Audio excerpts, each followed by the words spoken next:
Mesdames et messieurs, bonjour. Je suis toujours dans le Jardin du Bonheur, dans mon quartier, pour vous parler de la troisième et dernière condition pour réaliser l'optimisation. La semaine dernière, nous avons présenté la deuxième condition, qui était la condition de la mobilisation, après avoir vu la condition de la connaissance et de l'information la semaine d'avant.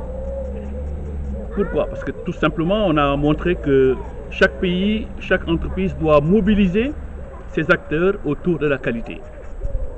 Et nous avons aussi montré que l'individu doit s'automotiver. Il doit être autonome pour trouver les propres ressorts de sa motivation.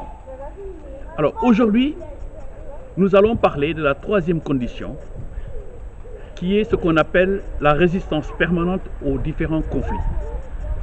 Parce qu'une entreprise, un pays peuvent rencontrer des conflits. Un individu rencontre aussi des conflits avec lui-même. Et on verra que ce conflit-là, c'est ce qu'on appelle le stress.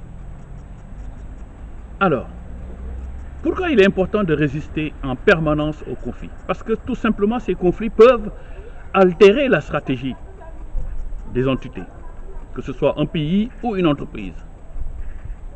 Donc, ces deux entités doivent tout faire pour éviter les conflits internes. Prenons l'exemple dans un pays, les grèves. Dans une entreprise aussi, les grèves. Ce sont des conflits qui peuvent perturber le fonctionnement du système. Les déficits de communication, les conflits dans les hiérarchies, dans le système d'organisation, sont des facteurs qui peuvent bloquer le fonctionnement du système et notamment empêcher ces entités d'optimiser leur potentiel. Donc il est important que ces entités-là fassent une approche, je dirais, proactive de gestion des conflits. Souvent, les entités réagissent après la survenance des conflits. On peut mettre en place une stratégie de gestion des conflits. Mais avoir une approche proactive, c'est encore mieux pour éviter les conflits. Bon, souvent, par totalitarisme ou obscurantisme, certaines entités, je dirais, réagissent par rapport à certains conflits. Parfois même les provoquent. Donc il est important d'éviter ces types de conflits, aussi bien en interne mais aussi en externe.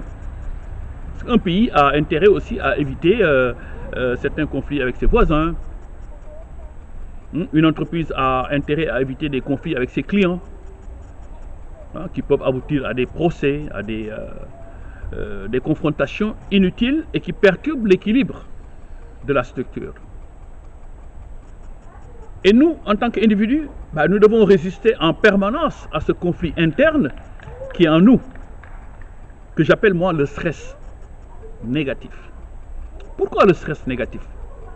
Mais oui, parce qu'il existe un stress positif, qui lui n'est pas forcément un conflit. Et ce stress positif, c'est plutôt un défi, un challenge que l'individu se donne pour atteindre ses objectifs. Ce sont ses stimulations, ses envies, ses projets. Donc il est important que l'individu s'organise de telle manière que ses objectifs puissent être atteints sans encombre. Cependant, le danger maintenant, c'est que lorsque l'individu accumule tellement d'énergie, il n'arrive plus à dépenser. On l'avait vu au début, le stress devient difficile à gérer. Et là, il tombe dans le stress négatif. D'où l'intérêt d'avoir ce qu'on appelle une forme de baromètre du stress pour résister en permanence. Connaître quels sont ses bons stress, ses mauvais stress. Et bien gérer sa zone d'alerte. Donc, ces différents conflits peuvent altérer le fonctionnement de chaque entité, que ce soit un pays, une entreprise et un individu. Nous terminons aujourd'hui sur les cycles de vidéos sur l'optimisation du potentiel. Ces vidéos feront l'objet bientôt d'un document sous forme d'exercices et de cours destinés à certaines grandes écoles ou à des centres de formation. La semaine prochaine, nous allons démarrer un cycle de vidéos sur la stratégie. Nous verrons qu'un pays doit avoir une stratégie, une entreprise doit avoir une stratégie et un individu doit avoir une stratégie. Je vous remercie et à la semaine prochaine. Au revoir.